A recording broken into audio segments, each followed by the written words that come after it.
É absurdo, lógico, ferir a Constituição para punir quem cogitou feri-la. O Supremo conseguiu a façanha de fazer a imprensa crer que se defende a Constituição atropelando a Constituição. Mas aí que tá, gente. O Supremo fez isso só agora? Ou esse comportamento da imprensa é um comportamento recorrente? Ao longo da história brasileira, como a imprensa mainstream, os principais blocos da imprensa, né, os grupos de imprensa se posicionaram? O primeiro dossiê histórico que eu fiz, no ano de 2023, foi exatamente quando eu tomei conhecimento que em 1957 ocorreu a chamada CPI dos Rockefeller para investigar, né, o dinheiro dos trusts de petróleo da imprensa brasileira para sabotar a campanha do Petróleo é Nosso. Então assim, eu acho que não é de agora que a imprensa ela vem sendo utilizada pela elite nacional, pelo sistema, pelo regime. Use a palavra que você quiser para descrever, né? Esse grupo de pessoas que com certeza não estão alinhados aos seus objetivos de fazer o Brasil prosperar, para conseguir, né, criar um cenário para validar os interesses. Desde que o tribunal abriu o primeiro dos inquéritos sigilosos, o do fim do mundo, e Moraes foi designado para conduzi-lo, o país assistiu a atos de censura, a relativização da liberdade de expressão, a triagens ideológicas, a pesca probatórias, a buscas e apreensões arbitrárias, a prisões preventivas abusivas e penas excessivas. Os jornais, vez ou outra, resmungam, mas em geral aprovam, bate palma, enquanto boa parte dos brasileiros aplaude o Supremo porque os personagens eles são ideologicamente antípodas e ninguém enxerga as consequências dos transbordamentos perigosos para todos.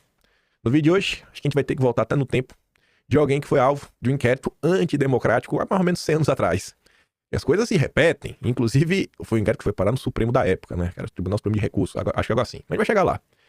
É a receita de sempre, aos amigos a lei, aos inimigos os rigores da lei, mas em abrangência e intensidade jamais vistas em períodos democráticos. Achei interessante isso, e eu realmente me pergunto, temos vários episódios na história do Brasil muito estranhos, mas o que está sendo feito contra o bolsonarismo de 2019 para cá? Os demais ministros chancelam todas as decisões de Moraes, seja por convicção ou por temor, e se tem como resultado um tribunal que fere o Estado democrático de direito para condenar quem cogitou feri-lo. É como se a Constituição não fosse suficiente para combater quem ameaça e, para justificar o injustificável, as medidas de exceção invocam-se conceitos que, jogados no circo midiático, distraem os espectadores. Um deles é o do paradoxo da tolerância, do Karl Popper, segundo o qual é necessário ser intolerante com a intolerância para a manutenção de uma sociedade tolerante.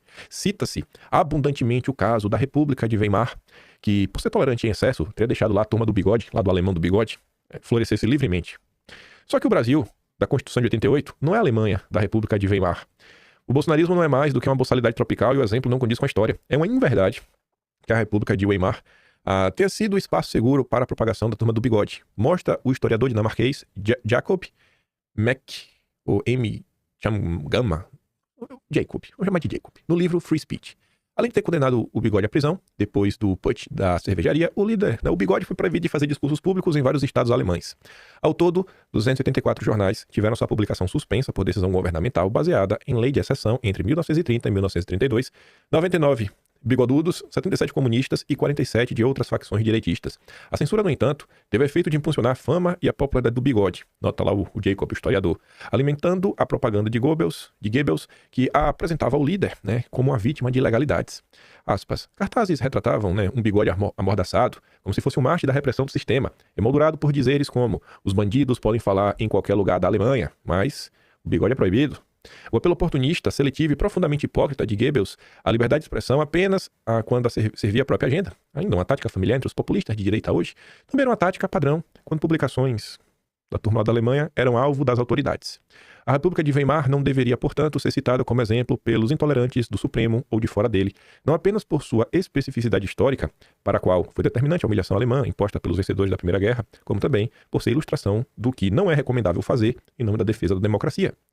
No paradoxo brasileiro, Bolsonaro será condenado por pensar em dar um golpe, ao final de um processo em que direitos foram ignorados e no qual as circunstâncias substituíram os fatos. O bolsonarismo terá, assim, um grande marte a ser vendido aos eleitores. E o Supremo se afirmará ainda mais como poder incontrastável. Quanto aos brasileiros, vai lhes restar o absurdo lógico, mas normalizado, de que é necessário tomar medidas inconstitucionais para defender a Constituição. O cara que comprou o antagonista aí na mão do Mário Sabino, Pedro Cerise, que odeia Bolsonaro, fala assim, ó: Moraes gerou corte para as mídias sociais, escancarando o estado de exceção que existe hoje no julgamento do 8 de janeiro. Acho que um dia, quando o Brasil for apaziguado, todo o julgamento será considerado nulo. São inúmeras afirmações do ministro que são interpretação pessoal e livre do direito penal no Brasil. A gente fala dele daqui a pouco. Vamos olhar primeiro o amigo dele. Ex-ministro da Justiça do Lula, o seu Flávio Dino. Voto de Flávio Dino é visto como político por bolsonaristas por aliviar militares. Não é que a turma foi considerada inocente, não. Só não é tão culpada quanto Bolsonaro. Aí tá ali, né? Ele foi considerado político, ao sinalizar um alívio de pena pro Heleno, pro Paulo Sérgio Nogueira. Seria uma forma, né? Avalia o defensor de um dos réus, de mandar um recado de distensão para as Forças Armadas. Olha como sou bonzinho, rapaz. Só vai ficar 25 anos na cadeia, ia mandar 40. Eu nem sei quanto tempo vai condenar. Já para o Congresso, ele enviou sinais trocados. Por um lado, também defendeu amenizar as responsabilidades do Ramagem. Ao mesmo tempo, bateu duro na possibilidade de aprovação de anistia. E não só ele, né? Que o Estadão coloca na manchete. Moraes e Dino votam para condenar Bolsonaro e anistia. Mas os Estados Unidos lembram que o golpe segue vivo, hein? Eita, o golpe! O golpe tá vivo, gente. Dino mandou recado ao Congresso sobre a anistia, diz aliado do Partido Comunista do Brasil, que era o partido do Flávio Dino, né? O PCdoB. Maravilhoso. Sensacional.